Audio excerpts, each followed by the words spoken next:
आज की क्लास में हम लोग अफ्रीका डिस्कस करने वाले हैं और अफ्रीका का नॉलेज ये रखेंगे हम, इसका दोनों पक्ष देखेंगे, पॉलिटिकल देखेंगे और फिजिकल देखेंगे। अब तक आप समझ गए होंगे कि हम पॉलिटिकल में क्या पढ़ते हैं, क्या ध्यान दिलाते हैं। पॉलिटिकल में हम मेनली यहाँ के जो देश हैं, अफ्रीका के पास सबसे ज्यादा देश है, 57 देश है, 57, मोर देन 56, यानी 57 58 तक देश हो चुके हैं वहां। तो सबसे ज्यादा देश इसी महादेश के पास है, 57। और इसका जो फिजिकल ज्योग्राफी है वो देखेंगे हम, फिजिकल ज्योग्राफी और पॉलिटिकल ज्योग्राफी, इन दोनों को देखेंगे, पॉलिटिकल ज्योग्राफी और फिजिकल ज्योग्राफी।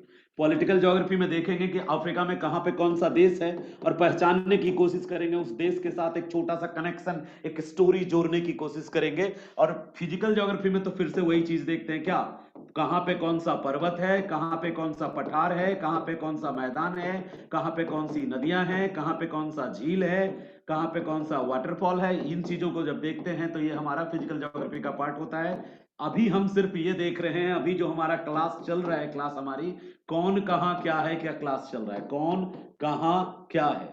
जब एक बार कौन कहां क्या है फिनिश हो जाएगा तब चलेगा कोर ज्योग्राफी, और फिर पूछेंगे हम एक दूसरे को, समझेंगे कि वो वहां क्यों है, क्यों है। ये एप्लीकेशन जब पढ़ेंगे तब सीखेंगे कौन कहां क्या है। अभी हम बस एक आइडिया ले रहे हैं, हम वर्ल्ड भ्रमण पे है, ठीक है, हम वर्ल्ड भ्रमण पे हैं, विश्व भ्रमण पे हैं, और आज हमारा तीसरा महादेश हमारे सामने है। अब तक हमने दक्षिण अमेरिका देखा था, उत्तरी अमेरिका देखा था, अब हम अफ्रीका देख रहे हैं।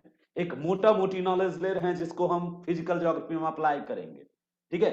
नॉर्थ अमेरिका एक बार फिर से बताएंगे लास्ट में, लेकिन अभी पहले हम सिखाते हैं आपको अफ्रीका बनाना और अफ्रीका का पॉलिटिकल मैप बताते हैं। देखिए, अपना कॉपी पेन रेडी रखिएगा और अपने कॉपी पेन पे सबसे पहले तो ये समझिएगा, एक गोला बनाइएगा, गोला गोला बनाइएगा। और ये गोला जो है ये अपनी मातृभूमि जो है, मदर अर्थ जो है, उसका नमूना है, नमूना है मदर अर्थ का, जिसको आप ग्लोब कहते हैं। इस मदर अर्थ को क्या कहते हैं? ग्लोब कहते हैं, ठीक है। इस मदर अर्थ को कहते हैं ग्लोब।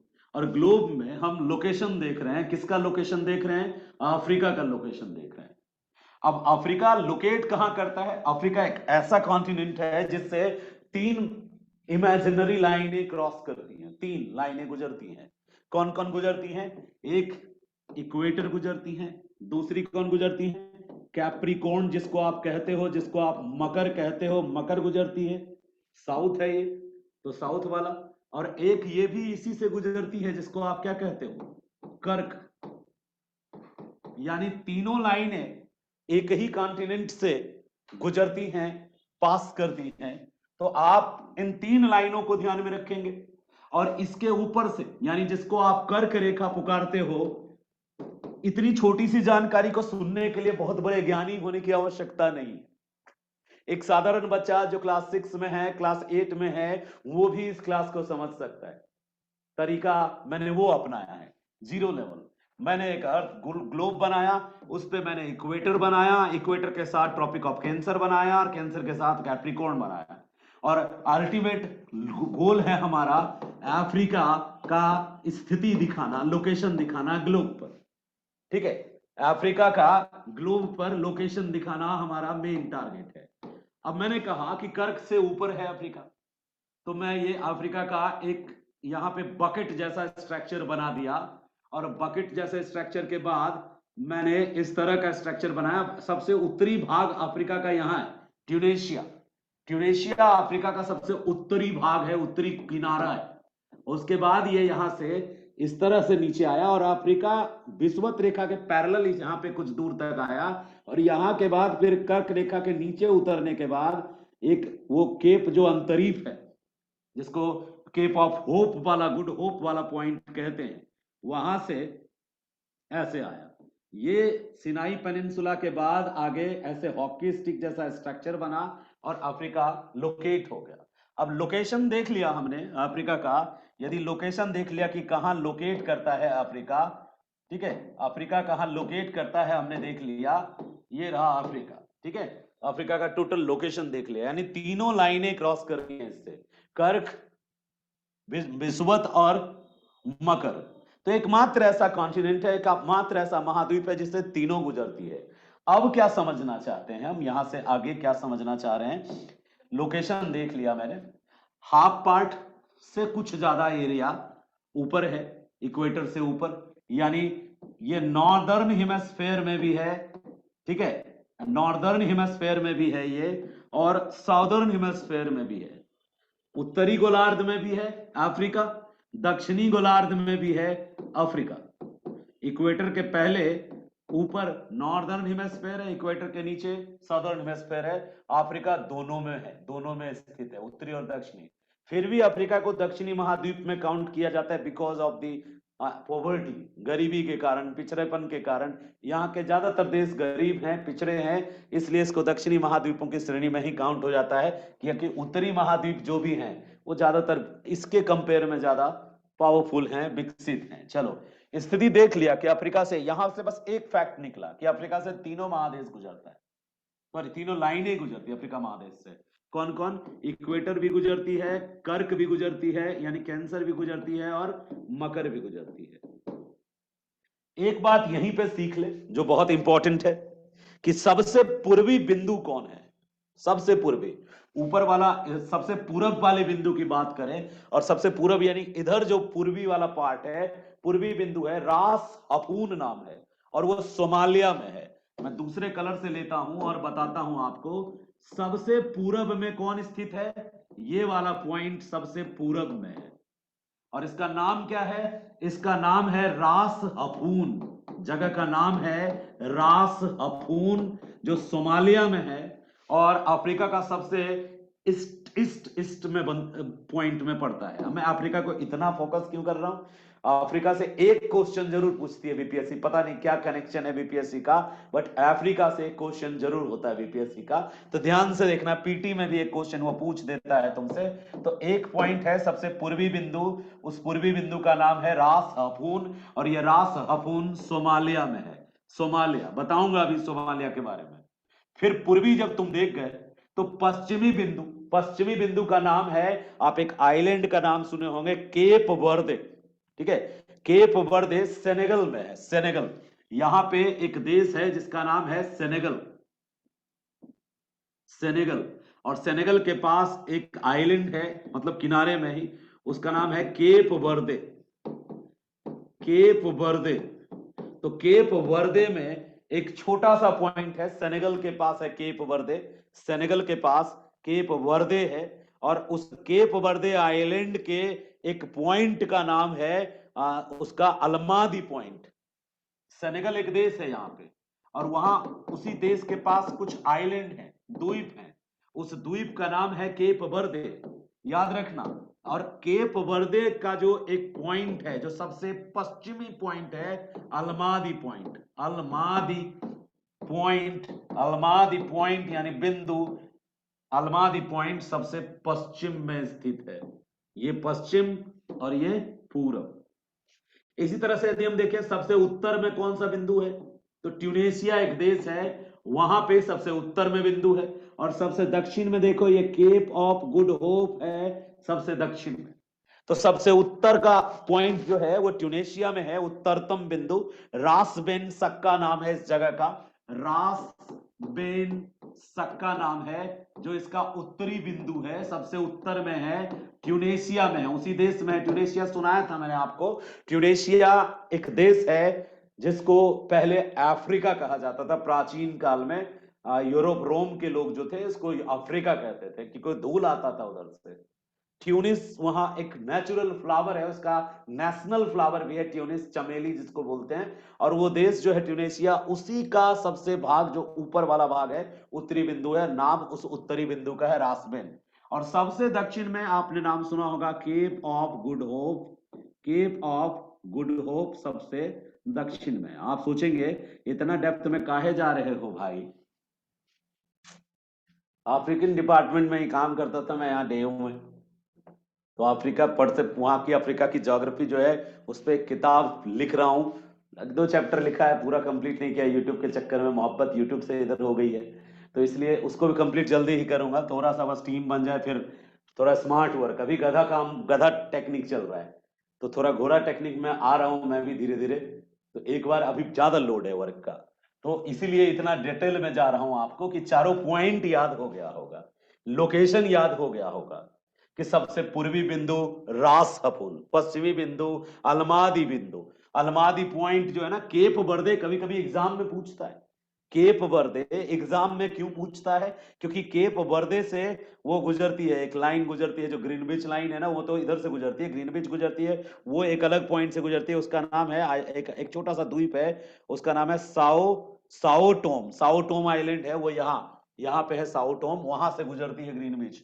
ये सबसे पूर्वी बिंदु केप वर्दे एक इंपॉर्टेंट पॉइंट है। कहीं ना कहीं मैं कोई फैक्ट है जो अभी मिस कर रहा हूं, बताऊंगा किसी फैक्ट से जुड़ता है केप वर्दे। केप वर्दे सेनेगल के पास है, छोटा सा आइलैंड ग्रुप है, ग्रुप ऑफ आइलैंड है, और उसमें अलमादी पॉइंट एक पॉइंट है अटलांटिक ओशियन में, इक्वेटर के आसपास, सॉरी इक्वेटर के आसपास नहीं, कर्क और इक्वेटर के बीच में। आगे चलते हैं, अगला पॉइंट देखते हैं। अफ्रीका बनाने सिखा रहा हूं, ध्यान से देखना, अफ्रीका बनाने सिखा रहा हूं आपको, कैसे बनाते हैं अफ्रीका। आप अपने कॉपी पे एक बॉक्स लेंगे, नो डाउट अच्छा बॉक्स ले लेंगे कोई भी, और बॉक्स ले लिया मैंने, ये रहा, और इस बॉक्स में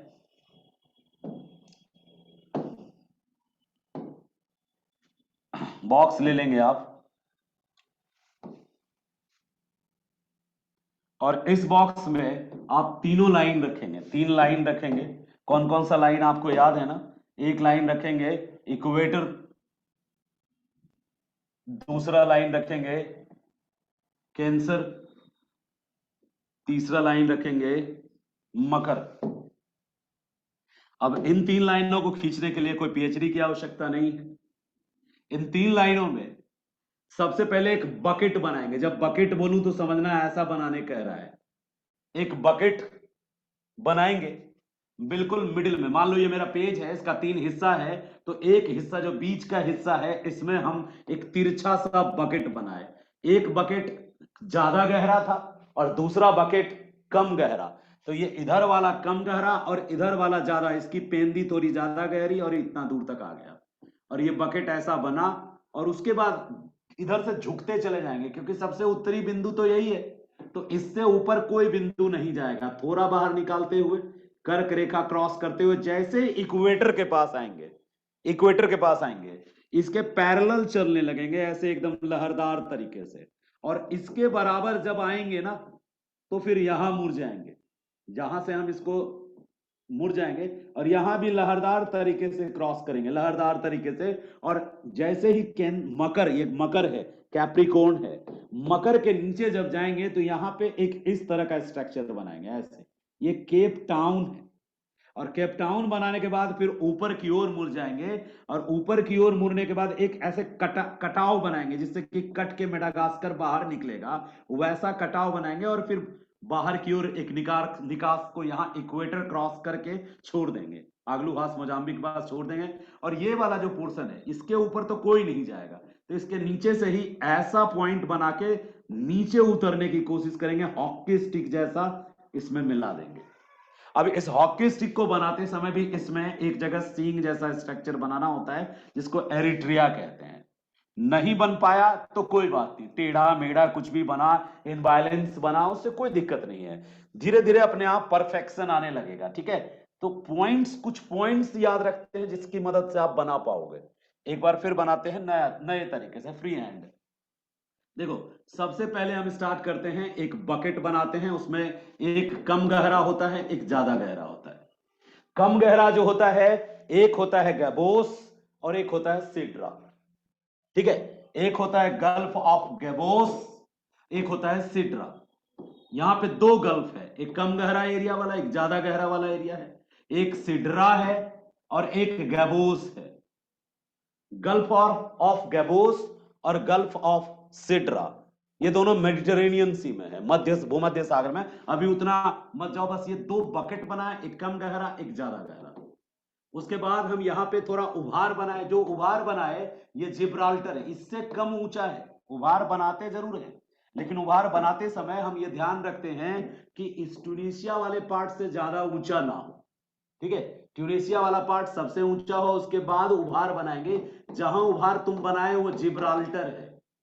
जिब्राल्टर नाम सुना होगा आपने, जिब्राल्टर वाला जल संधि है यहाँ पे ऊपर। मोरक्को और स्पेन एक दूसरे को हेलो बोलता है यहाँ पे। मोरक्को और स्पेन एक दूसरे को हेलो बोलता है। कई सारे बच्चों का कुछ क्वेश्चंस है। एक जिया ने हैंड रेज किया है और एक सलमान जी हैं। तो जिया पहले आप पूछ लो, क्या पूछना चाहते हैं बेटा? Sir, good evening sir. Good evening. हाँ, आपने सर बताया था कि सदर्न हेमिस्फीयर में मतलब आयरन और वगैरह नहीं मिलता है, जिसके वजह से वो काफी गरीब कंट्रीज आते हैं, कंसिडर किए नहीं, जाते हैं, ठीक है? नहीं के जगह पे हम एक शब्द यूज करेंगे, कम मिलता है जी। अच्छा, कम। तो सर फिर ऑस्ट्रेलिया में मतलब प्रोडक्शन और ये मतलब भंडारण दोनों के दृष्टिकोण से सबसे ज्यादा मतलब लॉ एस्क वहीं क्यों मिलता है? नहीं नहीं, सबसे ज्यादा लॉ एस्क ऑस्ट्रेलिया में नहीं है। आप एक बार चेक करिएगा, क्रॉस चेक।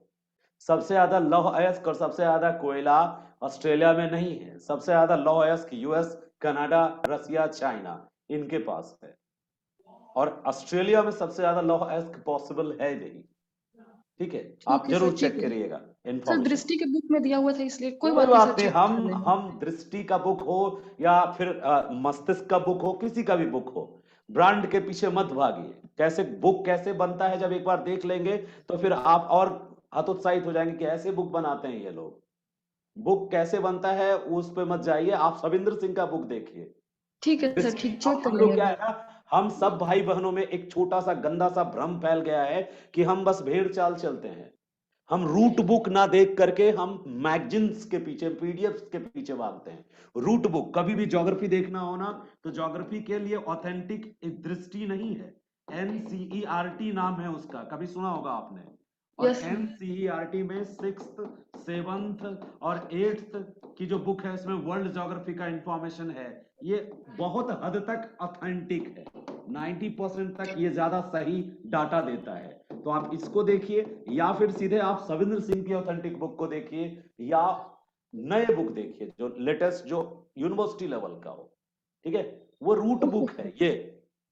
इसी से बनाते हैं ये लोग जो, जिनका नाम है दृष्टि या ब्रेन या जो भी नए नए आए हैं, ये सब बनाते हैं उनसे। ऑस्ट्रेलिया में कहां से होगा लौह अयस्क? बहुत ज्यादा, हम ज्योग्राफी बहुत बेहतरीन पढ़ते हैं और लेवल के हाई लेवल से पढ़ते हैं। ऑस्ट्रेलिया में गोल्ड के माइंस भले हैं, ऑस्ट्रेलिया में कुछ जगहों पे आयरन ओर मिलता है, कुछ जगहों पे कोल मिलता है, लेकिन बहुत ज्यादा भंडार नहीं है वहां, लिमिटेड है। ठीक है, कंफ्यूज नहीं ठीक है, होना है। Thank you sir, thank you और सर। कोई क्वेश्चन? एमडी सोनू है, बताइए सोनू, कोई क्वेश्चन है? जल्दी पूछिए। सर ये सर वो एक पहले पेज में जो ग्राफ बना रहे थे सर ग्लोब पे, उस पे रास कुछ लिखा हुआ था सर, वो पेन के कारण से ही दिखा नहीं वो। कोई बात नहीं, मैं दिखा दूंगा। और एक बच्चा लिख रहा है, शहजाद सिंटू लिख रहे हैं कि सबसे ज्यादा साउथ अमेरिका में, क्या साउथ अमेरिका में सबसे ज्यादा है? बताइए सिंटू, माइक ऑन करिए सिंटू।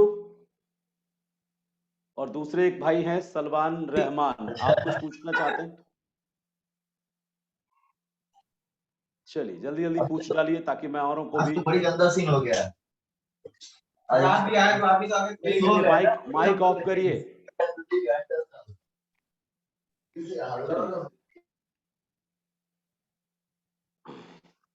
चलिए हम कंटिन्यू करते हैं क्लास को, ठीक है? तो हम डिस्कस कर रहे थे आपसे, कोई कंफ्यूजन हो तो इस तरह का क्लास के बाद जरूर पूछिएगा। कई तरह के कंफ्यूजन आपको क्रिएट होते रहेंगे, नॉलेज जब आता है तो कंफ्यूजन साथ में लाता है। ठीक है, रासू, अच्छा रासाफून लिखा हुआ था, मैं बताता हूं उसका उसका पॉइंट जो है, वो पॉइंट है हाँ बिल्कुल, रास हफून लिखा हुआ था, रास हफून, सोमालिया में है ये पॉइंट, रास हफून। ठीक है, आयरन ओर के मामले में सबसे ज्यादा धनी, भंडार होना, प्रोडक्शन होना, ये सारे नॉर्थ हेमिस्फीयर के कंट्री होंगे, साउथ वाले नहीं होंगे। ऑस्ट्रेलिया यूरेनियम के मामले में धनी है, गोल्ड के मामले में धनी है, कोल लिमिटेड है वहां पे, कम है, और आयरन ओर उतना ज्यादा नहीं है जितना होना चाहिए, बट हाँ दूसरों से ज्यादा है। मतलब साउथ वाले कॉन्टिनेंट में कुछ क्वांटिटी वहां अवेलेबल है। नेक्स्ट पॉइंट पे आते हैं हम। गिबोस और सिड्रा के बाद बात कर रहे थे जिब्राल्टर की। जिब्राल्टर के बाद हमने कहा था ये वो जगह है जहां से मोरक्को, वो इब्न बतूता का घर है ना, तंजीर, मोरक्को, मोरक्को और ऊपर स्पेन, यूरोप वाला जो देश है जिसका आइबेरियन पेनिनसुला आप कहते हो, स्पेन, स्पेन वहां टच करता है जिब्राल्टर के पास। जिब्राल्टर संधि के पास स्पेन नाम की कंट्री से अफ्रीकन कंट्री मोरक्को का थोड़ा कनेक्शन बनता है। उसके बाद हम जब नीचे आते हैं तो इस तरफ हम मुड़ते हैं, जब नीचे तो सबसे बाहरी जो जगह निकला होता है वो वेस्टर्न सहारा सेनेगल देश होता है। यहाँ पे वेस्टर्न सहारा, मॉरिटानिया, सेनेगल ऐसे देश हैं कुछ, अभी हम पढ़ेंगे। और यही केप वर्दे आइलैंड है और यहीं पे अलमादी पॉइंट है। और जब हम नीचे आते हैं तो यहाँ पे दो ऐसे देश हैं, एक देश का नाम है सियरा लियोन और एक देश का नाम है यहीं पे सियरा लियोन नाम का देश है, जहां से हम मुड़ते हैं ना, जहां से उस तरफ मुड़ते हैं, यहां एक देश है हमेशा न्यूज में रहता है किसी कारण से, ये सियरा लियोन है यहाँ पे। और सियरा लियोन के नीचे एक और देश है जिसका नाम है लाइबेरिया। तो लाइबेरिया और सियरा लियोन से हम मुड़ते हैं और उसके बाद यहां जीटीबी नगर देश है, मतलब घाना है, टोगो है, बेनिन है, और घाना, टोगो, बेनिन वही है। तो नाइजीरिया, यहाँ पे जो देश है घाना, टोगो, बेनिन, नाइजीरिया और उसके पहले आइवरी कोस्ट, तो ये कुछ देश हैं यहाँ पे। अभी हम देशों को पढ़ेंगे, लोकेशन देख रहे हैं, यहाँ से ऐसे मुड़ते हैं, दूसरे लहर के बाद इधर मुड़ जाते हैं। थोड़ा और पहले ही मुड़ना था मुझे यहाँ पे, इसके सीध में आने पे हमको मुड़ना है इस तरफ। तो हम यहाँ से मुड़ गए, इस तरह से कैमरून से मुड़ते हैं और कैमरून, ये जहां से मुड़ते हैं उस जगह पे कैमरून है। अभी हम देशों का लोकेशन आपको बताएंगे। और कैमरून के बाद यहाँ पे भी 2 उतार चढ़ाव वाला सीन है और उसके बाद केप टाउन है और केप टाउन के बाद ये बाहर इस तरफ मुड़ जाता है, यानी पूर्वी तट के तरफ चले जाते हैं हम। और इधर जो है, इधर ये स्वेज कैनाल और लाल सागर वाला क्षेत्र है, रेड सी जिसको बोलते हैं। और ये सोमालिया वाला, अभी हमने एक पॉइंट बताया था सोमालिया का, जो दक्षिणी पॉइंट था, नाम हमने आपको बताया था रास हफून। ये रास हफून यहीं पे है और फिर ये कुछ दूर आता है और इस तरह से इसमें मिल जाता है। और यहाँ पे एक गल्फ बनाना होता है इस तरीके से, खाड़ी जैसा स्ट्रक्चर, जिससे मेडागास्कर बाहर आएगा, गल्फ जैसा नहीं है, ठीक है, चैनल टाइप, मोजाम्बिक चैनल बोलते हैं, ये मेडागास्कर हो गया। तो अफ्रीका बनाने सीखना बहुत जरूरी है। एक बार यदि बना लेंगे तो फिर बार बार आपको दिक्कत नहीं होगा, याद हो जाएगा चीजें कहां से कहां मुड़ी है। ठीक है, पॉइंट्स याद रखिएगा कहां कहां से कैसे कैसे हमने मोड़ लिया। एक सबसे पहले क्या बनाया, गैबोस और सिड्रा, ये दोनों गल्फ हैं। उत्तर ये नॉर्थ हो गया, ये ईस्ट हो गया, ये वेस्ट हो गया और ये साउथ हो गया, नीचे साउथ हो गया। यदि हम चारों तरफ की वाटर बॉडीज को देखें तो चारों तरफ के जो वाटर बॉडीज हैं, इस तरफ इंडियन ओशियन हो गया, हिंद महासागर हो गया, और इस तरफ दक्षिणी अटलांटिक महासागर हो गया, साउथ अटलांटिक ओशियन हो गया इस तरफ। नीचे ये सदर्न ओशियन हो गया, दक्षिणी महासागर, और ऊपर यहां पे एक तो नॉर्थ अटलांटिक इस तरफ है ही, नॉर्थ अटलांटिक। और ये जो गैबोस सिड्रा की बात मैं कर रहा हूं, इसका नाम है भूमध्य सागर, और हिंदी में भूमध्य सागर, और इंग्लिश में इसी का नाम है मेडिटेरेनियन सी, मेडिटेरेनियन सी। यहां पे ये जमीन से जुड़ा है एशिया के साथ, और इस तरफ फिर आ गया रेड सी, रेड सी जो है यहां आ गया, और इंडियन ओशियन का ही अपर पार्ट यहां आ गया, जिसका नाम हो गया अरेबियन सी। तो वाटर बॉडीज के नाम पे यदि हम चारों तरफ के वाटर बॉडीज को देख रहे हैं तो हमारे पास वाटर बॉडीज के नाम क्लियर हो गए कि किधर कौन सा वाटर बॉडीज है। भूमध्य सागर हो गया, अरब सागर हो गया, और हिंद महासागर हो गया, लाल सागर हो गया। अब देखना यह है, चीजों को समझना है कि हम इसके देश जो हैं 56-57 देश हैं, ठीक है। अच्छा, एक बच्चा लिख रहा है कि लॉ अयस्क साउथ अमेरिका। कोई बात नहीं, आप धीरे धीरे बड़े हो जाएंगे और सीखते जाएंगे। कंफ्यूजन कहां होती है बच्चों को, आप ना वनडे एग्जाम की तरह रटते हैं ना, और उसके कारण आपके पास कॉन्सेप्ट से ज्यादा फैक्ट का भंडार हो चुका है। एक होता है भंडार खनिज का और दूसरा होता है उत्पादन। ठीक है, जब हम ह्यूमन ज्योग्राफी पढ़ेंगे तो धीरे धीरे आपके इन सारे जो भ्रम हैं वो दूर होते जाएंगे। भंडार और उत्पादन, आपको किसी किताब में मिल गया कि दक्षिण अमेरिका में लोहा का भंडार है, तो भाई भंडार पूरी पृथ्वी में लोहा का है। ठीक है, पृथ्वी जो है उसका आंतरिक भाग है जिसको क्या कहते हैं, इनर कोर और आउटर कोर। इसमें दो ही चीज है सिर्फ, क्या क्या है, निकेल है और फेरस है, इसलिए इसको नीफे कहते हैं। और धरती का 15% हिस्सा 15% यही है। इसके बाद फिर ये को आता है जिसको मेंटल कहते हैं, इसको कहते हैं लोअर मेंटल। उसके बाद ये आता है जिसको कहते हैं अपर मेंटल। और इन दोनों को मिला के 84% पार्ट होता है जिसमें सीमा SI और MG होता है। सिलिकॉन और मैग्नीशियम जो धातु होते हैं वो ज्यादा होते हैं। और 1% ऊपर में क्रस्ट है, क्रस्ट 1% है जिसमें सियाल और एल्यूमिनियम होता है। तो जो मिनरल्स की मात्रा है, धरती के सारे चट्टान मिनरल से ही बने हैं। अब साउथ अमेरिका में यदि लौह अयस्क होता तो साउथ अमेरिका लौह इस्पात उद्योग में दुनिया में सर्वोपरि होता। कॉमन सेंस को थोड़ा बढ़ने दो, खुल के सोचो जरा, बंधी बंधाई चीजों पे मत सोचो कि उसने कहा ये तो मैं मान लिया। ठीक है, सबसे गलतियां होती है, किताबों में तो ज्यादा गलतियां होती हैं। हम अभी सबसे बढ़िया कोचिंग का ला रहे हैं सेट उठा के, और जब एक्सप्लेन कर रहे होते हैं तो दिमाग नहीं लगाते हैं तो कई जगह फंस जाते रहे, तो गलत था, हम गलत यहां पे पढ़ रहे थे।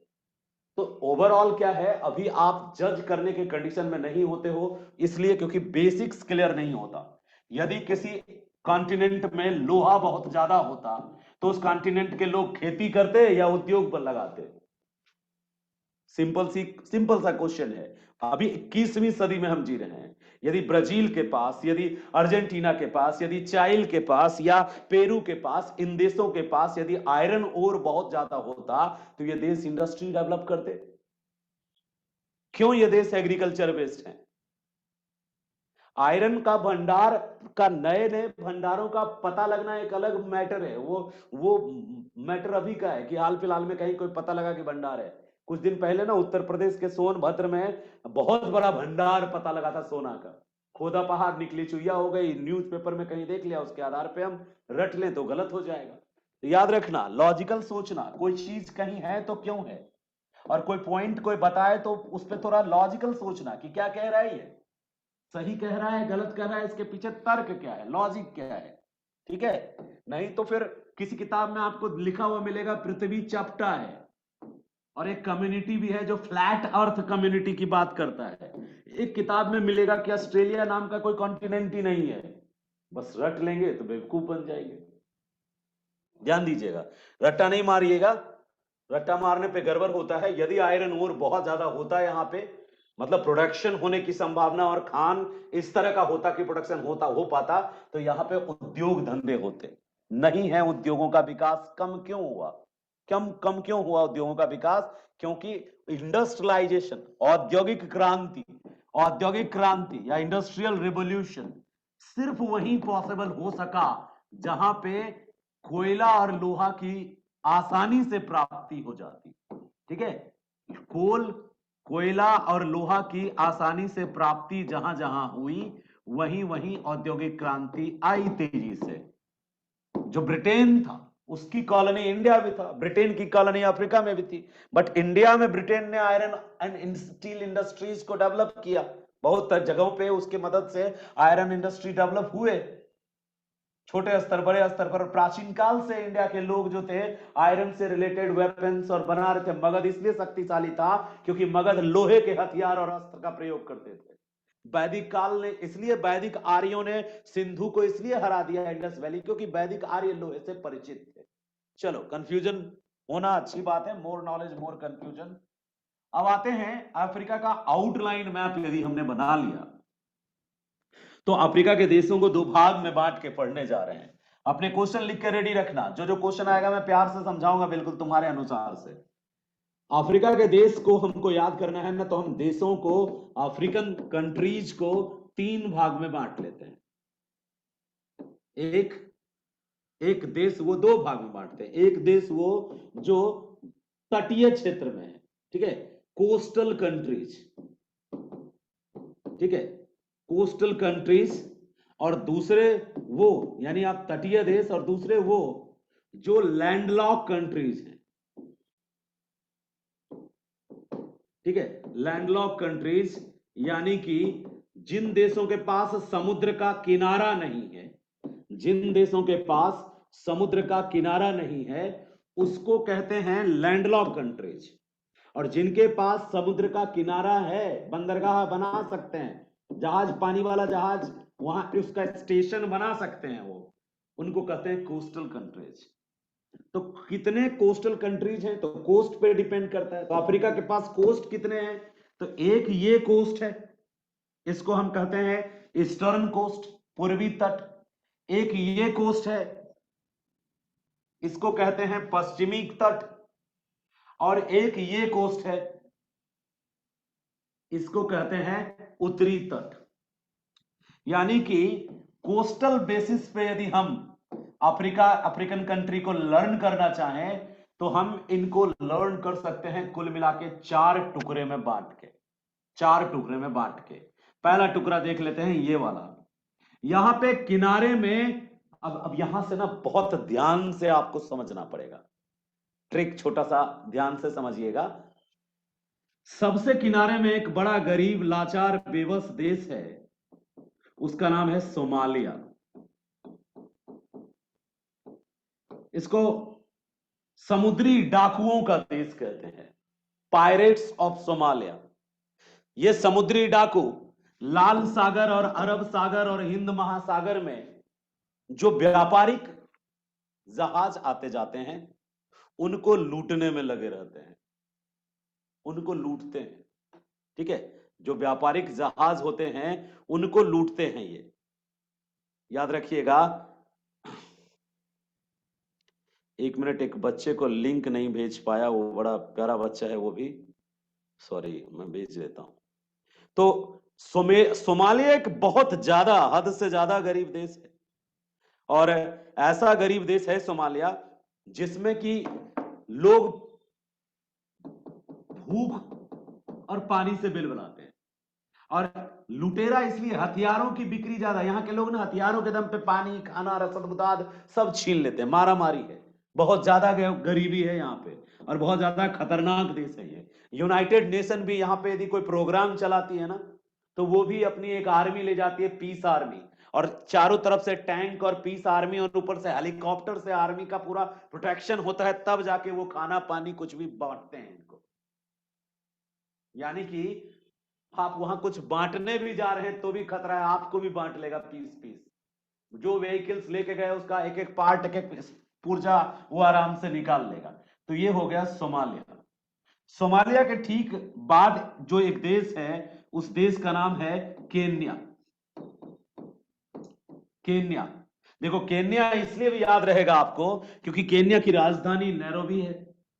केन्या की राजधानी कहां है? नैरोबी है। और नैरोबी में यूएन का एक ऑर्गेनाइजेशन है जिसका नाम है United Nation Environmental Programme, UNEP. UNEP का हेड ऑफिस है केन्या में। केन्या में एक जगह है मसाई मारा, केन्या की ही वो ट्राइब थी जिसका नाम है मसाई ट्राइब। और मसाई ट्राइब केवल केन्या में नहीं मिलती, आसपास के कई देशों में मिलती है। वो Maasai tribe blood drinker tribe होती है। मवेशियों को वो दूध के लिए नहीं पालती, मांस के लिए नहीं पालती, मवेशियों से सिर्फ वो ब्लड डोनेट कराती है। वो मवेशियों का ताजा खून as a best food breakfast के रूप में लेता है। वो कैटल को इसलिए वो पालते हैं, लंबे तगड़े होते हैं और बड़े दयालु भी हैं भाई। वो कहीं विश्व में कोई आपदा आए तो उसको मदद करते हैं। हाल में कोरोना काल में भारत को 28 टन अनाज दिया था गिफ्ट में। भारत हंसा कि तुम 28 टन क्या, हमारे यहाँ तो ऐसे ही सड़ते रहता है गेहूं इससे ज्यादा। लेकिन जब अनाज दिया प्यार से तो भारत ने एक्सेप्ट कर लिया। तो केन्या याद रखना, सोमालिया के बाद केन्या, केन्या का नैरोबी याद रखना। केन्या के बाद एक देश है तंजानिया। तंजानिया का एक यूनिवर्सिटी बड़ा फेमस है, इंडियंस जाते हैं पढ़ने के लिए, दार एस सलाम नाम सुना होगा, दार एस सलाम। तो ये है केन्या के बाद तंजानिया। सबसे पहले क्या हुआ? सोमालिया, सोमालिया के बाद क्या? केन्या, केन्या के बाद क्या? तंजानिया, और तंजानिया के बाद एक छोटा सा देश है, इसका नाम है मोजाम्बिक। ठीक है, तंजानिया के बाद मोजाम्बिक नाम का देश है, किनारे पे है मोजाम्बिक। इसी के नाम से एक जलधारा भी है जिसको मोजाम्बिक अग्लुहास करंट कहते हैं। और मोजाम्बिक के बाद जो देश शुरू हो जाता है वो हो जाता है दक्षिण अफ्रीका, साउथ अफ्रीका नाम का देश शुरू हो जाता है। जो तटीय देश है वो दक्षिण अफ्रीका नाम का देश रहता है, कोस्ट पे। अभी हम सिर्फ कोस्टल कंट्री पढ़ रहे हैं, जो तट पे है, जो समुद्री किनारे पे है, उसको हम देखने की कोशिश कर रहे हैं। तो इस हिसाब से मुझे बिल्कुल यहाँ पे बहुत कम देश दिख गए, सोमालिया, केन्या, तंजानिया, मोजाम्बिक और दक्षिण अफ्रीका। अब हम इस तट पे आ रहे हैं। सबसे पहले तटीय देशों का ही एक पूरा का पूरा आइडिया रखेंगे कि कहां पे कौन सा देश है। इस तरफ जो देश है इसको 3 टुकड़े में बांट लोगे तो बड़ी आसानी होगी। वेस्टर्न कोस्ट, ईस्ट कोस्ट तो बहुत इजी है, इधर स्वाहिली लैंग्वेज बोला जाता है। दिल्ली यूनिवर्सिटी में डिपार्टमेंट ऑफ अफ्रीकन स्टडीज में स्वाहिली लैंग्वेज पढ़ाया जाता है, उस पर सर्टिफिकेट कोर्स होता है। स्वाहिली एक लैंग्वेज है और वो language eastern coast of Africa, African countries जो है, पूर्वी देश जो है, इनमें बोला जाता है। और इन पूर्वी देशों का एनिशियंट टाइम से ट्रेड रिलेशन रहा है इंडिया तक, श्रीलंका, इंडिया और इधर अरेबियन कंट्रीज के साथ। तो इनका इंपैक्ट रहा है ईस्टर्न कंट्रीज के ऊपर। तो ईस्टर्न कंट्रीज जो है, ईस्टर्न अफ्रीकन कंट्रीज जो है, पूर्वी अफ्रीकी देश जो है, यहाँ के लोगों में जो भाषाएं यहाँ के लोग बोलते हैं उसमें थोड़ा बहुत उर्दू, मतलब इधर अरबी, फारसी, ये इनका भी मिक्सचर है थोड़ा। तो एक अलग तरह की भाषा यहाँ पे प्रयोग होती है जिसको स्वाहिली लैंग्वेज कहते हैं। ठीक है, स्वाहिली लैंग्वेज। अब हम आगे आते हैं इस तरफ, इस पॉइंट पे आते हैं।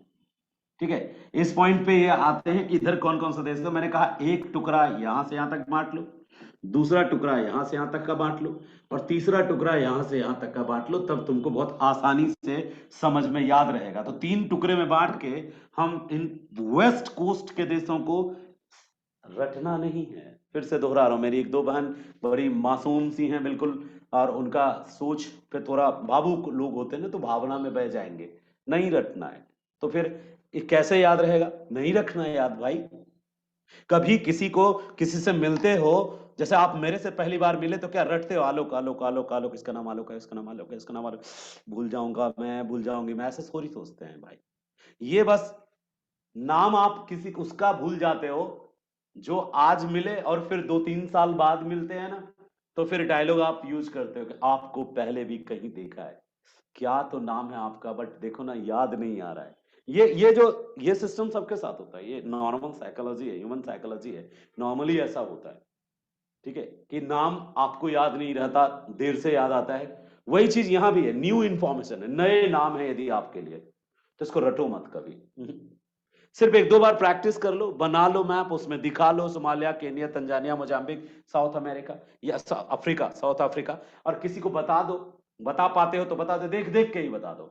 उसके बाद क्या होगा, 2-3 बार, 4 बार, 5 बार जब आपके आंखों की आगे से गुजरेगा ना ये, और 1-2 बार किसी को बता दोगे आप, उसके बाद फिर दिक्कत नहीं होगी आपको, उसके बाद ये ऑटोमेटिकली याद हो जाएगा। आप चाहोगे पहले ही दिन रट्टा मार, तो रट्टा मार तोते के लिए तो मेरे दिन में तो कोई जगह नहीं है। मैं मानता हूं कि वैसा बच्चा जो रटता है, केवल बोल दिया कि ये कोई कहीं पे पढ़ लिया और रट लिया, रटना नहीं है। सोचो ना, लॉजिकली सोचो। कोई कह दे तुमको कि दक्षिण अमेरिका में बहुत लोहा है, बहुत कोयला है, तो उससे पूछो कि यदि इतना लोहा, इतना कोयला था तो फिर वहां उतना इंडस्ट्री काहे न है?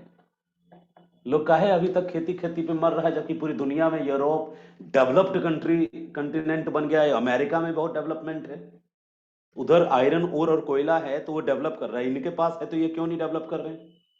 अफ्रीकन कंट्रीज में यदि आयरन ओर होता, यदि कोल होता, तो यूरोप वाले, अमेरिका वाले, चाइना वाले वहां जाके बहुत बड़ी बड़ी इंडस्ट्री खड़ा कर चुके होते अभी तक में, उन गरीब देशों में। लेकिन कहां खड़ा हो रहा है इंडस्ट्री? हाँ, गोल्ड है, डायमंड है। अफ्रीका को जानते हो किस नाम से? गोल्ड मिलता है वहां, डायमंड मिलता है वहां। इसके अलावा भी छोटे मिनरल्स, बहुत सारे मिनरल्स मिलते हैं, सिलिकॉन मिलते हैं, मैग्नीशियम भी कहीं कहीं मिलता है, और कुछ जगहों पे एल्यूमिनियम है। एक कॉपर का तो खजाना है, तांबा का तो खजाना है। जाम्बिया नाम का एक देश है और उसका कॉपर फील्ड नाम का एक जगह है, उस पे लोग हमारे डिपार्टमेंट में पीएचडी करते हैं। जाम्बिया का कॉपर फील्ड, जाम्बिया एक देश है अफ्रीका का, तांबे का पूरा एरिया, एक खजाना था वहां पे, और पूरी दुनिया टूट पड़ी। गरीबों की जो होती हैं वो सबके लिए भाभी होती हैं वाली सिस्टम है। वही बात है, गरीब देश है तो पूरी दुनिया उस पर टूट पड़ी कि भाई तेरे पास कॉपर बहुत है, तो जितना कॉपर था सब लूट लिए, सस्ता कौड़ियों के भाव में, वो भी बेच लिया क्योंकि उसको कीमत नहीं पता थी उसकी। बहुत पहले ही खाली हो गया जाम्बिया का पूरा कॉपर फील्ड, खरीद लिए यूरोप के लोगों ने सस्ते दाम में, सस्ते औने पौने दाम में उसने अपने को बेच भी लिया जाम्बिया ने। ज्यादातर एरिया जो तांबा का खान था लुट गया, बर्बाद हो गया उसका, मतलब बिक गया। अब तो वो उस जगह जो है ना, वहां इन्वायरमेंटल डिग्रेडेशन हो गया है, पर्यावरणीय अपनीकरण हो गया, अब निम्नीकरण हो गया उस एरिया में। खनिज निकल लिए गए, खोखली जमीन बची है, उन खोखली जमीनों में ना वो एग्रीकल्चर के लायक बचा है, ना ही वो इंडस्ट्रियल डेवलपमेंट के लिए कोई जगह बचा है। वहां पे बहुत नुकसान हुआ। जैसे धनबाद का कोयला निकाल लिया, वो धंस रहा है, ईरान में कई जगहों पे जमीन धंस रही है तेल निकाल लेने के कारण, वैसे जाम्बिया की हालत है। तो खैर आएंगे उस मुद्दे पे भी एक बार। अब थोड़ा इस ओर बढ़ते हैं कि कौन कौन देश इस किनारे पे है। कोस्टल कंट्रीज पे फोकस था हमारा। साउथ अफ्रीका में दो और देश हैं अंदर में, एक का नाम है लोसेथो और एक का नाम है स्वाजीलैंड। लेकिन लोसेथो स्वाजीलैंड हम बाद में पढ़ेंगे क्योंकि वो लैंडलॉक में काउंट होते हैं। अभी क्या है, यहां साउथ अफ्रीका के तट से सटा एक देश है जिसका नाम है नामीबिया। जबरदस्त देश है, दुनिया का सबसे यूनिक कंट्री है नामीबिया। कोई उर्दू शायर पहुंच जाए यहां पे तो उसको मजा आ जाए। नामीबिया के तट पे एक बेहतरीन नजारा देखने को मिलेगा आपको। क्या, प्यासा भी मिलेगा और समंदर भी मिलेगा। मतलब ये है, नामीबिया क्या जो तट है ना, तट पर एक मरुस्थल है, उस मरुस्थल का नाम है नामीबिया डेजर्ट या नामीब डेजर्ट। नामीब डेजर्ट या नामीबिया का डेजर्ट एक मरुस्थल है, ठीक है, मरुस्थल है। और ये मरुस्थल एकदम सटा हुआ है। किससे सटा हुआ है? दक्षिणी अटलांटिक महासागर से। ये दक्षिणी अटलांटिक महासागर है और ये है मरुस्थल। ऐसा लगता है मरुस्थल हेलो बोलने आया है। मरुस्थल जो नामीबिया डेजर्ट है ना, एक डेजर्ट और मरुस्थल और समुद्र का संगम पूरी दुनिया में बहुत कम देखने को मिलता है। और एक यही, आप कहेंगे अटाकामा में भी तो था सर, नहीं, वो तो एंडीज के ऊपर में है, तो ऊंचा है। यानी अटाकामा डेजर्ट के ऊपर से हेलो बोलेंगे, हेलो, नीचे बहुत नीचे है प्रशांत महासागर, और बीच में एंडीज की पर्वत श्रेणियां हैं। पर्वत श्रेणियों के ऊपर वाले एरियाज में डेवलप है वो डेजर्ट, ठीक है। लेकिन ये जो नामीबिया डेजर्ट है, यहां कोई पर्वत नहीं है, सीधा डेजर्ट और सीधा महासागर, उन दोनों का आपसी कनेक्शन है, इंटरेक्शन है वहां पे। याद रहेगा ना आपको ऐसा डेजर्ट, समंदर भी है और प्यासा भी है, दोनों एक साथ है। नामीबिया डेजर्ट क्यों बन गया? नामीबिया डेजर्ट यहां पे किनारे पे डेजर्ट क्यों बन गया? नामीबिया का तट जो है वो डेजर्ट क्यों है? वहां वर्षा इतनी कम क्यों होती है? इस पे भी हम आएंगे, पढ़ाएंगे आपको, जरूर बताएंगे कि आखिर यहाँ पे कम मतलब वर्षा क्यों होता है। इधर से एक जलधारा आती है, कोल्ड करंट नाम की कोल्ड करंट आती है जिसका नाम है बेंगुएला। बिहार में मेढकों को हम बेंग बोलते थे, बेंग बेंग, बेंग पकड़ना, बेंग मच्छी। तो बेंगुएला मेढक से याद रखिएगा। बेंगुएला कोल्ड करंट है। बेंगुएला कैसा करंट है? कोल्ड करंट है, याद रखिएगा। और बेंगुएला कोल्ड करंट के कारण, रिजवान जी माफी चाहेंगे, आपको थोड़ा देर से भेज पाया लिंक, ठीक है, क्षमा करेंगे इसके लिए। एक्चुअली आपको ग्रुप में अभी हम जोड़ देंगे, उसके बाद कल से आपको टाइम पे मिलेगा। और वीडियो ऑफ रखिएगा सर, वीडियो ऑफ रखिएगा, ऑडियो भी ऑफ रखिएगा, ठीक है। Thank you so much. कुछ पूछना हो तो आप में से जिनको वीडियो ऑन करके पूछना है पूछिएगा, कोई दिक्कत नहीं है। लेकिन वीडियो ऑफ रहने से क्या होगा, सबका जो अटेंशन है, ध्यान है, पूरी तरह से हमारे बोर्ड पे रहेगा। और यदि 2-3 वीडियो ऑन रहेगा तो मन है, मन ही है जो भटका के इधर से उधर ले जाता है। वो कहेगा इसका उपदेश क्या पढ़ना, देखते हैं कौन कौन क्लास में है। एक बार मन भटका तो तुम भी भटके। मन को बस में रखेंगे तभी तुम पढ़ पाओगे बेहतर। तो नामीबिया का डेजर्ट जो है ना, वो डेजर्ट इस बेंगुएला के कारण बनता है। अब बेंगुएला एक ठंडी जलधारा है, दक्षिणी अटलांटिक महासागर की एक ठंडी जलधारा है, नाम है बेंगुएला। बेंगुएला एक कोल्ड करंट है, याद रखना, बेंगुएला जो है एक कोल्ड करंट है, बिल्कुल याद रखिएगा। और इसी बेंगुएला कोल्ड करंट के कारण, जैसे मैंने साउथ अमेरिका जब पढ़ाया था, तो साउथ अमेरिका में अटाकामा डेजर्ट, पेरुवियन या हम्बोल्ट करंट था, वहां पे कोल्ड करंट था, नाम था हम्बोल्ट, उसके कारण अटाकामा बना था। उसी तरह से बेंगुएला एक कोल्ड करंट है जिसके कारण नामीबिया डेजर्ट बनता है, नामीब डेजर्ट बनता है। तो याद रखेंगे, कोई भूलेगा नहीं इस इंफॉर्मेशन को, कि आखिर प्यासा और समंदर एक साथ, प्यासा कौन, मरुस्थल, और समुद्र कौन सा समुद्र, यानी ए सी जो है यहाँ पे ओशियन है, कौन सा ओशियन, अटलांटिक ओशियन। तो याद रखना ये पॉइंट पूरी तरह से, कोई भूलेगा नहीं, ठीक है। नामीबिया, नामीबिया के ऊपर एक देश है जिसका नाम है अंगोला। अंगोला, नामीबिया अंगोला के बाद एक बड़ा सा देश पहले हुआ करता था, बड़ा सा देश, और उस देश का नाम हुआ करता था, बहुत बड़ा देश था वो, ऐसे ऐसा था एकदम बिल्कुल, और उस देश का नाम हुआ करता था कांगो, ठीक है, कांगो। इस पूरे देश का, बड़े से देश का नाम हुआ करता था कांगो। लेकिन बाद में भाई भाई का बंटवारा नहीं हो जाता है, तो वैसे ही भाई भाई का बंटवारा हो गया, और बंटवारा के बाद 3 पार्टी बन गया इसमें।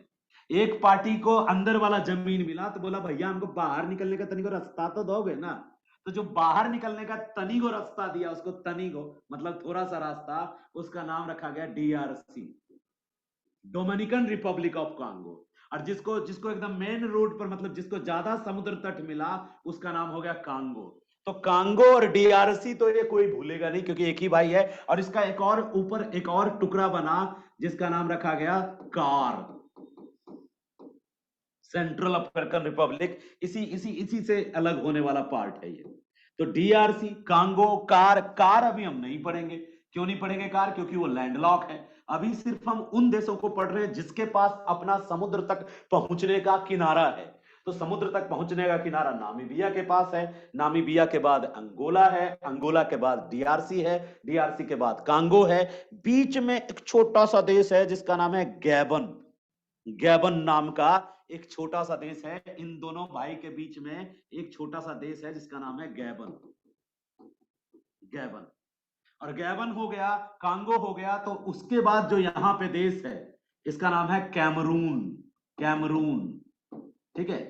और कैमरून के बाद वही GTB नगर हम बच्चों को याद करने के लिए कहते हैं, हमारे यहाँ पे उसी मेट्रो स्टेशन से हम घर आते हैं, तो उसका नाम हम इसलिए याद रखे हैं कि आपको भी याद हो जाए। एन मतलब नाइजीरिया, राइट, ठीक है। GTB, G मतलब घाना, T मतलब टोगो, B मतलब बेनिन, GTBN मतलब हो गया घाना, टोगो, बेनिन, नाइजीरिया। घाना, टोगो, बेनिन, नाइजीरिया। घाना, टोगो, बेनिन, नाइजीरिया, ये यहाँ पे कोस्टल कंट्रीज है, ठीक है। यदि यहाँ याद हो गया नामीबिया, ये नामीबिया था, और इसके बाद ये अंगोला था, DRC था, गैबन था, कांगो था, कैमरून, और GTB नगर यानी हो गया ये G for Ghana, Togo, Benin, Nigeria, तेल में, पेट्रोलियम में बहुत रिच है नाइजीरिया।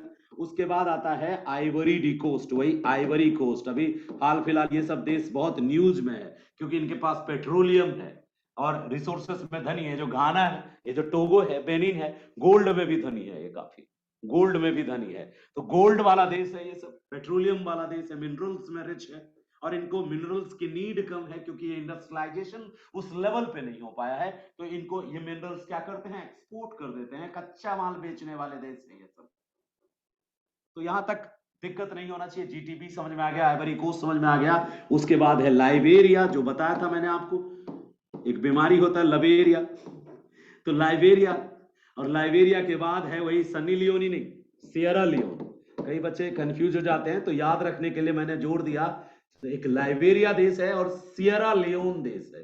सियरा लियोन हाल फिलहाल में न्यूज में था, इसलिए बता दिया सियरा लियोन। और उसके बाद जो देश है, देखो 2 कैटेगरी में बांटा था मैंने, नंबर 1 कैटेगरी और नंबर 2 कैटेगरी। नंबर 1 में हमने नामीबिया, अंगोला, डीआरसी, कांगो और गैबन को देखा था और कैमरून को। ये सारे देश जो है ना, चाहे नामीबिया हो या अंगोला, ये सब तटीय देश हैं, पश्चिमी तट के देश।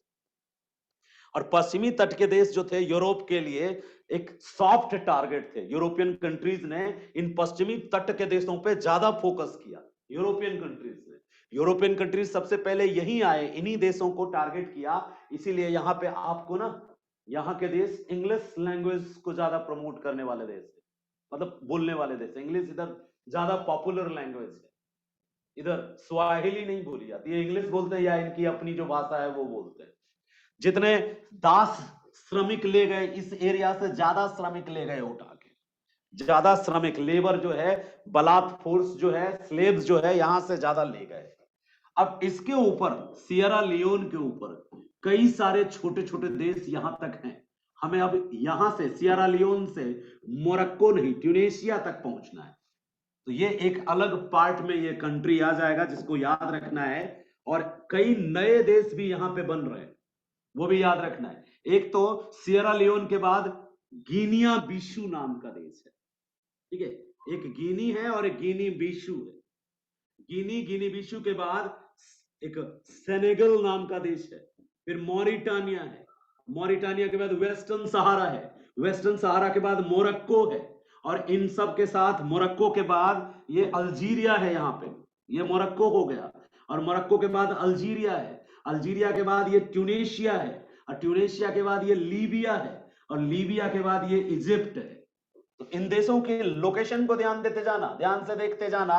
लोकेशन जानना ही सबसे महत्वपूर्ण है, ठीक है। एक बार फिर से समझना कहां पे कौन सा देश बना दिया मैंने। यहां इस रीजन में कई छोटे देश हैं।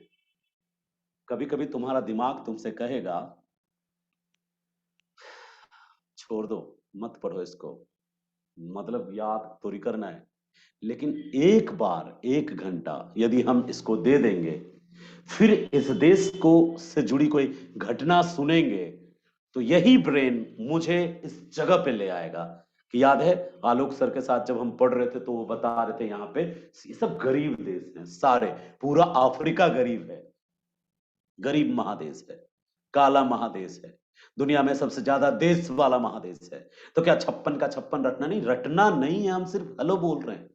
और कुछ उससे रिलेटेड कुछ स्पेशल इंफॉर्मेशन हो तो वो सुन लेने की कोशिश कर रहे हैं। जैसे एक इंफॉर्मेशन पता चला कि प्यासा भी है और समंदर भी है, यानी मरुस्थल और समुद्र एक साथ है। वो नामीबिया डेजर्ट, नामीब डेजर्ट और वो अटलांटिक महासागर एक साथ एकदम किनारा सटा हुआ है दोनों का। एक दो इंफॉर्मेशन मिला कि भाई कांगो और डीआरसी एक ही कंट्री हुआ करता था, और फिर ट्राइबल लोगों में जो आपस में हुआ दंगा पंगा तो ये कट के अलग अलग बने। फिर कैमरून देखा, वही केप कैमरून जहां पहुंचा था बार्थोलोम्यू डायज 1486 में। पहला यूरोपीय जिसने अफ्रीका का पता लगाया वो था बार्थोलोम्यू डायज, बेल्जियम निवासी। 1486 में वो केप कैमरून में ही पहुंचा था।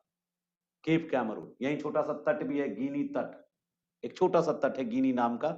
गिनी का यहाँ पे भी छोटा सा प्लॉट है, नहीं होता 50 गज का 100 गज का कहीं ले लेते हैं, यहाँ भी गिनी का प्लॉट है, गिनी तट यहाँ भी है। ये गिनी है और यहाँ गिनिया है।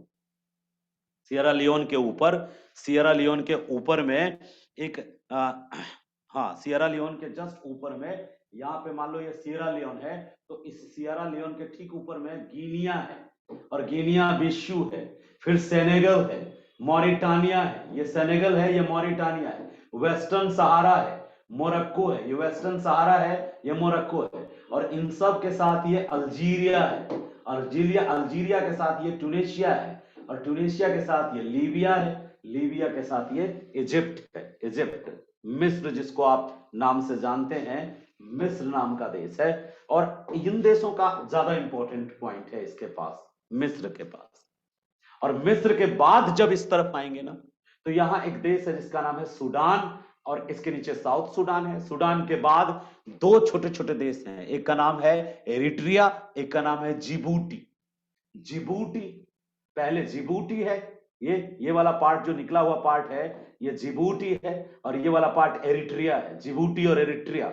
तो अब हम चारों तरफ के देश से परिचित हो गए, चारों तरफ के देश से, ठीक है। ये जिबूटी था, जिबूटी,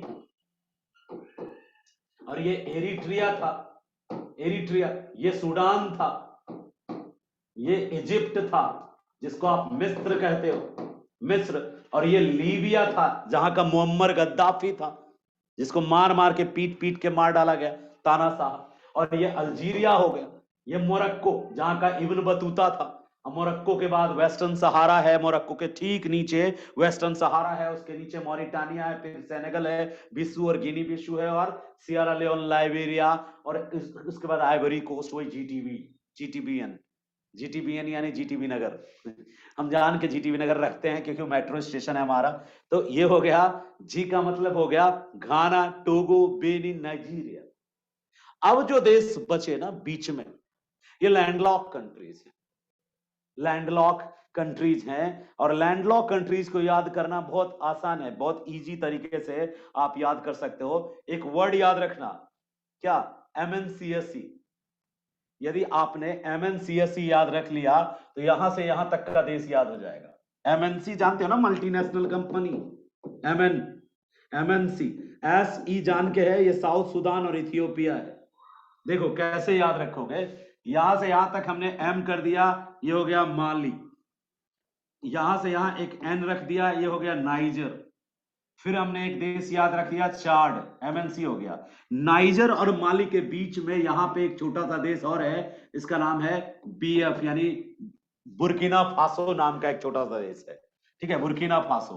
तो माली, नाइजर, चाड, बुर्किना फासो, ये चारों लैंडलॉक देश हैं। और फिर मैंने बोला SC, S मतलब यही साउथ सुडान। यदि हम इसको थोड़ा सा और चौड़ा कर दें, चार्ट को, चार्ट थोड़ा और चौड़ा हो गया, तो ये साउथ सुडान वाला पार्ट है, साउथ सुडान नया देश है, सबसे नया देश है। और ये इथियोपिया वाला पार्ट हो गया, इथियोपिया, ठीक है, इथियोपिया वाला पार्ट हो गया। और जो बीच में बच गया ना, ये जो रीजन बच गया, ये कार है, कार मतलब सेंट्रल अफ्रीकन रिपब्लिक, कार। और कार काफी नीचे तक है, कार इस तरह से कार है, ये ऐसे करके कार। और यहाँ केनिया से सट के जो देश है, ठीक है, इथियोपिया थोड़ा और नीचे आएगा, कोई जरूरी नहीं कि एकदम एक्चुअल बॉर्डर बनाओ, ठीक है, हम लोग बॉर्डर बनाने नहीं, हम देश का एक ओवरऑल लोकेशन देखने आए हैं।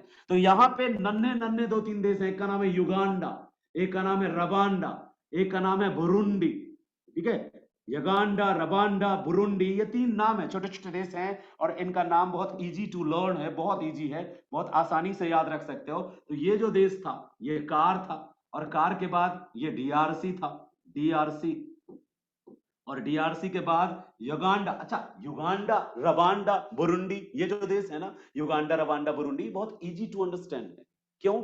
छोटे छोटे नन्हे नन्हे देश हैं ये, और ये देश इतिहास में बड़े बदनाम देश हैं। क्यों बदनाम है? जब तुमसे कोई डिक्टेटर कहता है, जब आपसे कोई तानाशाह कहता है, तो आपको हिटलर और मुसोलिनी छोड़ के कोई याद नहीं आता है, राइट? लेकिन गलत बात है। हिटलर और मुसोलिनी ज्यादा पॉपुलर हुए क्योंकि यूरोपियनों ने इसको पॉपुलर किया। यूरोपियन जानते थे मीडिया का वैल्यू क्या है। हम लोग आज 21वीं सदी में, मैं यूट्यूबर बन रहा हूं, हम जब छोटे से थे तो एक गायक आया था, छोटा सा बच्चा, सिंगर था वो, उसकी मम्मी वीडियो बना के यूट्यूब पे डाली और वायरल हो गया।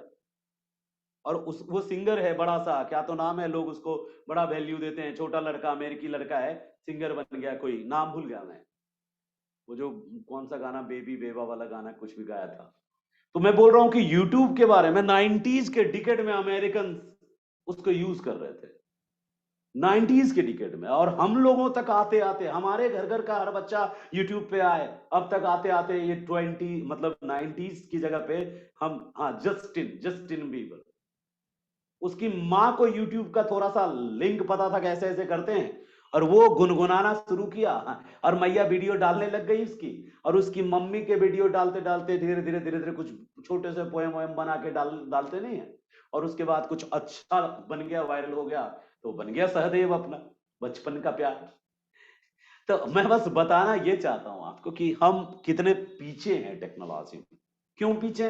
हमारी मानसिकता, हम अपने घर के बच्चों को उस तरफ मोड़ते ही नहीं कि हम उनको टेक्नोलॉजी से खेलने दे, जुड़ने दे।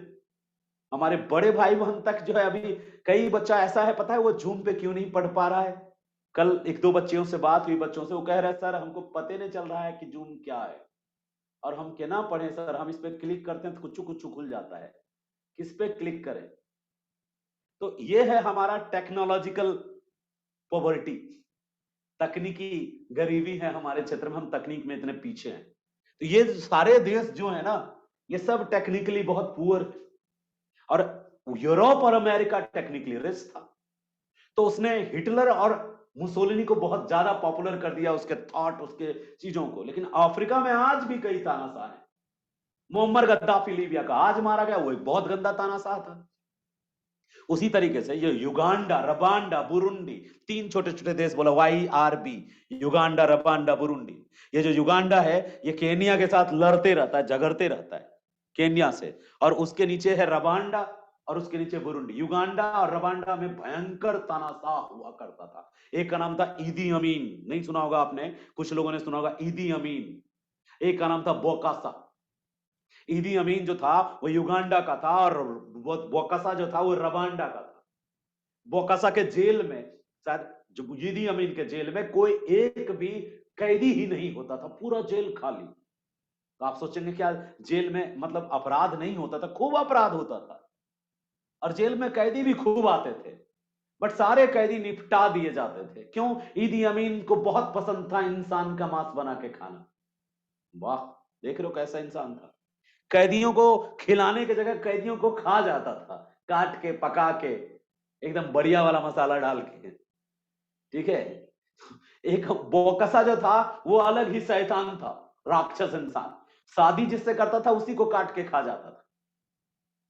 वो ज्यादा मोहब्बत होगा तो पीस पीस बना के काट के फ्रिज में रख के खा जाता था। ऐसे नरभक्षी लोग हुए। ईदी अमीन नरभक्षी था, बोकसा भी नरभक्षी था। ऐसे नरभक्षी लोग शासन करते थे युगांडा, रवांडा, बुरुंडी पे। भला हो यूएनओ का, जिसने इसको पूरे फोकस करके आजाद कराया, और आज ये युगांडा बहुत अच्छे तरीके से डेमोक्रेटिक कंट्री के रूप में स्टैब्लिश है। और रवांडा में तो एक राजधानी है किगाली, वहां हाल फिलहाल में समिट हुआ था, किगाली समिट, ओजोन बचाने के लिए। किगाली समिट ओजोन बचाने के लिए रवांडा में हुआ था। एक समय था जब रवांडा में डिक्टेटरशिप था, तो कैसे भूल जाएं इन देशों को जहां ऐसे शासक हुए कि पत्नी ही खा जा रहे हैं काट के, जेल कैदियों को काट के खा जा रहे हैं। तो ये युगांडा, रवांडा छोटा छोटा देश है, युगांडा, रवांडा, बुरुंडी। और बुरुंडी के बाद नीचे आएंगे ना, जब युगांडा, रवांडा, बुरुंडी के नीचे, तो यहाँ पे 3-4 देश हैं जो एक साथ समझना है इसको। नीचे से आएंगे, यहाँ एक देश है इसका नाम है बोत्सवाना, बीच में एक देश है इसका नाम है बोत्सवाना, और बोत्सवाना के बगल में एक देश है जिम्बाब्वे। बीपीएससी का फेवरेट है जिम्बाब्वे, जिम्बाब्वे से क्वेश्चन पूछता है बीपीएससी। तो जिम्बाब्वे है और जाम्बिया है, जिम्बाब्वे, जाम्बिया, और इस तरफ जो देश बच गया जिम्बाब्वे जाम्बिया के बाद, इस तरफ जो देश बच गया इसका नाम है मलावी। ठीक है, मलावी। जिम्बाब्वे जाम्बिया के बीच में एक छोटा सा पतला सा नन्ना सा देश है जिसका नाम है मलावी, न्यासा जिसको कहते हैं, न्यासा या मलावी नाम का एक छोटा सा देश है जिसको आप कहते हो। तो लगभग देश तुमने देख लिया। एक बार इसकी प्रैक्टिस तो बनती है भाई मेरे कि एक बार अफ्रीका बनाओ कभी। अभी तो पीटी है तुम्हारा, ज्यादा ध्यान मत देना, लेकिन कभी यदि बोर हो जाओ पीटी की तैयारी करते करते, 24 में 24 घंटा पीटी नहीं पढ़ सकते, तो कभी फ्री टाइम मिले तो सादा पेज उठाना, और सादा पेज उठा के कोशिश करना एक बार इसको ध्यान में रखने का कि कहां पे कौन सा देश है। या फिर तुम्हारे पास यदि एटलस हो तो एटलस में इन सब को एक नजर जरूर मारना। अब जब तुम इनसे मिलोगे ना, युगांडा मिलेगा तो चेहरे पे की स्माइल लग रही है, यही नरभक्षी रहता था युगांडा में, रवांडा में। ठीक है, युगांडा, रवांडा, बुरुंडी, नाम भी तो इतना प्यारा है। ऐसे ही बुदबुदाओगे सपने में एक दिन, युगांडा, रवांडा, बुरुंडी। मैं नया नया पढ़ा था तो रोज कहीं भी चलते फिरते ये बोलता था, तो अगल बगल वाला मेरा मुंह देखता था, क्या बोल रहे हो? बोला नहीं नहीं मैं रिवीजन कर रहा हूँ, रिवीजन। 3 आदमी दिख गया तो तीनों का नाम रहा, तुम युगांडा, इधर वाला युगांडा, ये रवांडा, ये बुरुंडी। यही सब कर करके ये चीजें दिमाग में घुस गई मेरे को। देशों का लोकेशन ऐसे याद करता था, सारा पूरा नाम नहीं लिखता था, SKTM। ऐसे प्रैक्टिस क्यों करें हम? ताकि मुझे आइडिया हो जाए। और ऐसा आइडिया लेने से क्या फायदा हो जाएगा? जब अफ्रीका का स्वदेश का आइडिया हो सकता है, तब बिहार के 38 को जिला तो इसी चुटकी में निपट जाएगा। ठीक है, बस ये समझना जरूरी है ज्योग्राफी के लिए। तो आप अफ्रीका के देशों को देख चुके हैं, ये जो माली है, नाइजर है, चाड है, गरीब देश है, सहारा डेजर्ट फैला है, अल्जीरियन डेजर्ट, लीबियन डेजर्ट, माली का डेजर्ट, नाइजर का डेजर्ट, ये चाड में तो एक झील है, उसी पे पूरा देश है चारों तरफ।